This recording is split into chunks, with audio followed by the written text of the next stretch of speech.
And 9/11, now I wanted to spend a little bit of time talking about 9/11 because I've been doing some research into, I guess, another line of inquiry with 9/11 recently. Now, many of you will say, oh, but we already know what happened on 9/11. We know it was an inside job and Bush did it, or the Jews did it, or the Zionists did it, or Israel did it, or the Illuminati did it, or whatever. Whatever. I know many of you, you're gone. It's all over for you. Then there are people in the audience who are more to my way of thinking. They're like, well, it's not so much who did it. It's more what actually happened that day. Were there planes that day? Of course, I say no. There were no planes that day. The video footage that we were given is utterly ridiculous. And I even go so far as to say that based on the VIX report, the good work done by the people at Clues Forum, I don't really believe anyone even died on 9/11 anymore. And a lot of people are like, what? Of course people died. Bush did it. The Zionists did it. They killed thousands of people. I'm like, I don't actually believe anyone died. They might have. I don't know. I don't know if someone died. If I saw evidence that they did die, I'd be like, yep, someone died. But I've looked for the evidence and I haven't found any that anybody died that day. So yeah, I don't believe there were planes. I don't believe anyone died. I believe it was a made-for-TV movie, and it was just portrayed as real. And the amazing power of television is that you can put something on TV, and unless you explicitly tell people that it's not real, they seem to just assume that it's real. So they were able to put on TV planes flying into buildings. And you've got to remember too, guys, like the air down here at sea level is a lot thicker than the air up at cruising altitude. In fact, last I checked, it's something like 3 times as dense, the air down here, than up there. Something like that. I should look this up, actually, but it's something like that, right? So if you imagine that the air, the atmosphere, if you like, it's not as dense as water, but when objects are traveling at a certain speed, it has many characteristics as an object's going through water at that speed, because that's kind of what air is. It's kind of like a less dense liquid, right? You've got solids, liquids, and gases. Gases, in many respects, are just like a less dense liquid, right? And that's how planes get lift. As planes are flying through the air, the basic idea is that at a certain speed, depending on the wings and the shape of the wings and the area of the wings or what have you, at a certain speed, the plane starts getting lift and going up, you see. It becomes effectively less heavy than the air around it, right? Now, without getting into the physics of the Bernoulli principle, what have you, I'm sure we can all get our heads around this basic idea of, at a certain speed, the air starts to behave in a similar fashion to what the liquid does, or the object in the air behaves in a way that's similar to what objects in liquids do. And of course, the faster you're traveling through a liquid, the more stress it puts on the object, right?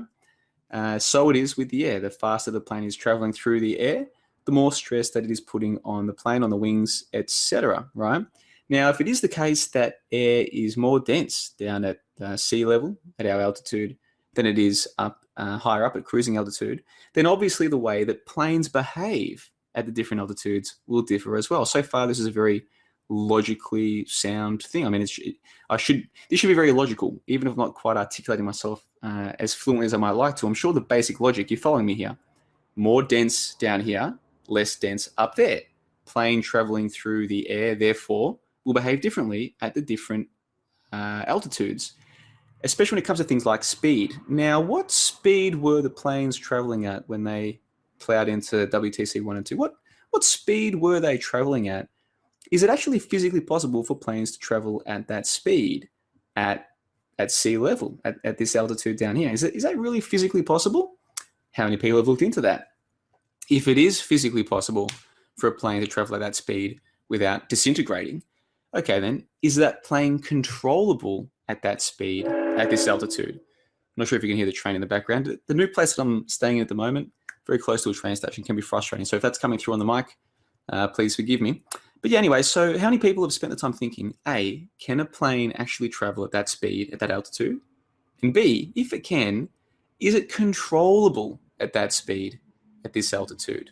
These are things that are worth looking into. For me, that was one of the big things that did it for me when it comes to planes. It's like, yeah, is it even physically possible for this story to have happened? Putting aside the ridiculous video footage that is obviously fake, would it even be possible to fly a plane at that altitude, at that speed, and control it into a tower? Even if you had the best pilot in the world, would that really be possible? Yeah, I'm not so sure. So if the whole no planes thing is new to you, go and look into these things. I recommend it.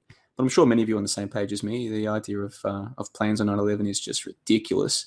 And then, yeah, as for people dying, of course they killed people. These people, they don't care about us. They would kill us. And it's like, yeah, well, maybe they don't care about us, but still, most people are pretty sensible when it comes to doing things. If you can do things the easy way or the hard way, do you do it the easy way or the hard way? Well, if you want to bring down the towers and convince people that thousands of people died, you don't have to kill thousands of people. You can just bring the towers down and tell them that thousands of people died, and they will believe you. And then if you were to kill people, then you've got a problem where most people have friends or family who will be like, I can't believe this person died. I want answers. And, then they push for investigations, proper investigations, and they can cause a problem for whoever's pulled off who's ever perpetrated the thing. And you can just avoid all of that by having no real people involved. You know what I mean? Like if you're making a movie, you can just have people pretend to be dead, and you can just tell people that someone's died, and that's the movie. You don't have to worry about it anymore. You don't actually kill people, right? You don't kill actors to make a movie. Well, that's all 9/11 was. It was just a movie where they told people it was real. So if they don't have to kill people, why would they? You know what I mean? And there's just no need for it. And then you got to think of the perpetrators as well. Like, if you actually wanted to kill 3,000 people, you've got to pay someone to do that. And I mean, I don't know how much a hit goes for these days. What, 10, 20 grand? How much does it cost to get someone to go and kill someone these days? I don't know. I've got no idea. But, if you want to kill someone to kill thousands of people, you've either got to have a lot of truly psychotic people ready to go and able to pull it off and not give the game away or not get caught or whatever, which I guess they probably could do, but it'd be a lot easier just to not have any people need to die. Then you don't need anyone to kill them. So it'd be much easier if you wanted to convince the world, or just the people who watch TVs, which I guess is most of the world these days, the 3,000 people who died, I guess you probably could pull it off by, paying people to kill 3,000 people and then just sweeping it all under the rug and sort of dealing with the families. And I mean, you probably could, but it'd be a lot of effort when instead you could just have some prefab videos ready to roll at a certain time, roll the videos, let the dumb, ignorant masses believe that it's real, and then bang, Bob's your uncle. Movie's finished. So much easier than using planes. Even if the planes are physically possible, still, it's a lot of effort, and you need to make sure that people get it right. And just put a movie on TV, tell people it's real, and they'll believe it. It's not even a little bit easier. It's infinitely easier to just put a movie on TV and tell people it's real than actually fly planes and kill people. To me, it's all obvious. To me, it's so obvious now. But I remember back when all of this was like, no way, man. This is just a distraction. It's to make the truth movement look stupid. People who talk about no planes, they're here to make us look stupid. It's like, man, look stupid to who? Okay, firstly, there is no truth movement. And secondly, even if there was, the masses don't care. Okay, it doesn't matter what you tell them. If it's different to what TV tells them, they already think you're crazy. Okay, so I don't know what you're worried about. But yeah, there's no truth movement. No one's making it look stupid, other than the people who get emotional and talk about the truth movement like it's this real thing that's going to change the world. That looks stupid. But no, planes and dead people in 9/11, it's possible, man. I could be convinced. I could be. But I've looked at the evidence, and to me, the whole thing is just a made-for-TV movie. Very, very obviously fake. And I have thanked publicly in the past Simon Shack of September Clues and his mate Hoi Polloi, who put together the Vic Sim report. I'm not their biggest fans. They've had some pretty choice words to say about me in the past. And I think they've even implied that I'm a government shield and all the rest of it, all the nonsense that so many people seem to believe. But I'm not here to pump up their tires. But in that particular case, September Clues and the Vic Sim report, they're very useful. If you haven't seen them, I recommend you go and check them out. So 9/11, right?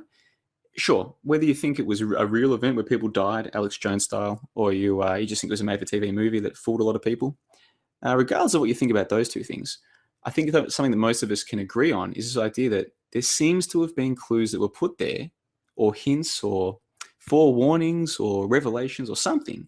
There's a lot of coincidences involved in 9/11. It's amazing, right? We've all seen the Simpsons clips, with the 9/11 New York. We've seen, say, the film The Matrix, where Neo's, his license says that he died. No, what is it? The expiry of his license is on 9/11, and all of the clocks in Superman and in so many other shows that point to 9/11. We've seen David Rockefeller himself, pardon me, on the front page of a magazine. David Rockefeller, who helped get these buildings built, supposedly, where on the front page of a magazine, his watch is pointing to the 9 and the 11. I'm sure we've all seen that. And the thing is, it's very easy for people to write these off as coincidences, right? You're never going to convince a normie that 9/11 was an inside job or that it was fake based on these 9s and 11s in clocks. It's just never going to happen. I'm sorry, but it just doesn't work that way.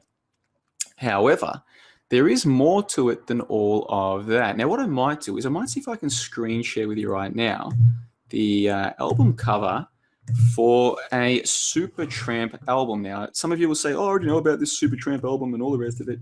Yeah, that's fine. I'm suggesting that even on the superficial level, there's some hints there, but maybe it goes even deeper. Maybe I've uncovered a link that other people haven't actually uncovered yet, and I'm going to share some of that with you right now. So let me just look up Supertramp Breakfast in America.